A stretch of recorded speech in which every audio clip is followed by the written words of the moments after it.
Entonces, hoy y mañana cocino yo y así tú te puedes centrar en acabar el artículo que tienes pendiente. Vale, muy bien, muy bien. Pues yo esta semana llevo a la nena a teatro y así no hay problema si se te alargan las tutorías. Vale, estupendo. Yo también me encargo esta semana de acompañar a tu madre a las revisiones médicas y así tú puedes practicar caídas tontas. Sí, perfecto.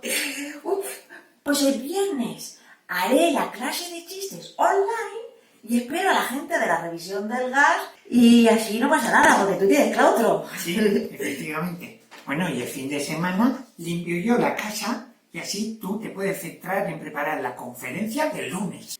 Y después de la conferencia, yo hago la compra de la próxima semana y tú puedes asistir a tu clase de monociclo sin ruedas. ¡Perfecto!